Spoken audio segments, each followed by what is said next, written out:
दोस्तों पिछले कई वीडियोस में हमने बात की है कि यूपीएससी क्वालिफाई करने के लिए आपको क्या करना चाहिए, लेकिन आज के वीडियो में हम इस बारे में बात करेंगे कि यूपीएससी क्वालिफाई करने के लिए आपको क्या नहीं करना चाहिए। जी हाँ, चौंकने की ज़रूरत नहीं है। यूपीएससी आपका लक्ष्य है और लक्ष्य को पाने के लिए सही कर्म जितने ज़रूरी है उतना ही ज़रूरी है जानना भी है कि आखिर लक्ष्य को पाने के लिए क्या नहीं करना चाहिए।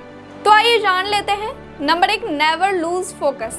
आप किस काम के लिए इतना त्याग कर रहे हैं, किस चीज़ को पाने के लिए आप दिन रात सब भूल कर मेहनत कर रहे हैं, आपको भविष्य में क्या चाहिए जिसके लिए आप अपना वर्तमान झोंक देने के लिए तैयार हैं।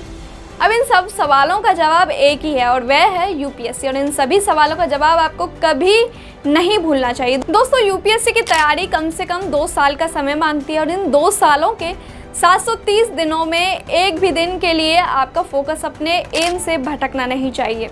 ऐसा करना मुश्किल ज़रूरी है, लेकिन यदि आपके मन में अपने लक्ष्य को पाने की दृढ़ इच्छा है तो आप कुछ दिन के अभ्यास से आसानी से अपना फोकस बना सकते हैं।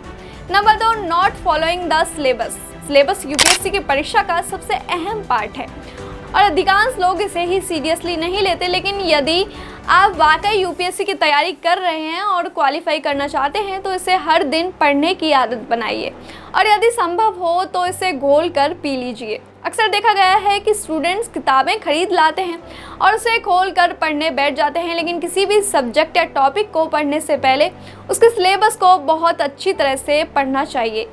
इसमें आप हर सब्जेक्ट को इंक्लूड कीजिए, करंट अफेयर्स और सीसेट को भी।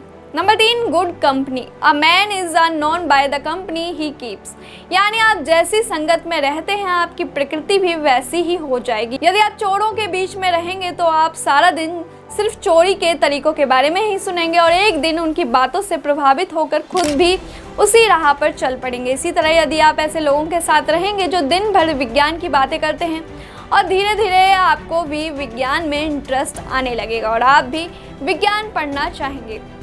तो यदि आप यूपीएससी क्वालिफाई करना चाहते हैं तो ऐसे लोगों की संगत में रहिए जो सीरियसली यूपीएससी की तैयारी करते हैं। इससे ना सिर्फ आपको ग्रुप डिस्कशन का फ़ायदा मिलेगा बल्कि आपको कई प्रकार की इंफॉर्मेशन भी आपके सामने आएगी जो शायद ऐसे आप नहीं जान पाते। Number 4, not having an open mind. UPSC और आपके बीच एक और बड़ी रुकावट है और वो होती है आपकी सोच।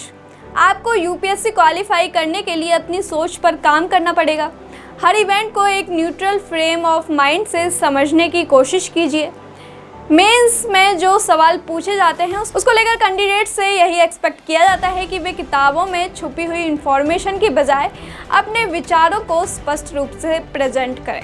दोस्तों यूपीएससी क्वालिफाई करने के लिए ज़रूरी है कि आप यूपीएससी को समझें, क्योंकि इसे समझे बिना आप सिर्फ इसके भंवर में फंस कर इधर उधर भटकते रहेंगे। तो दोस्तों ये आती है हमारे आज की वीडियो। अगर आपको वीडियो पसंद आई हो तो इसे लाइक करें, साथ ही चैनल को सब्सक्राइब करना ना भूलें। फिर आपसे मुलाकात होगी एक नए वीडियो, एक नए विषय के साथ। वीडियो को अंत तक देखने के लिए आपका धन्यवाद।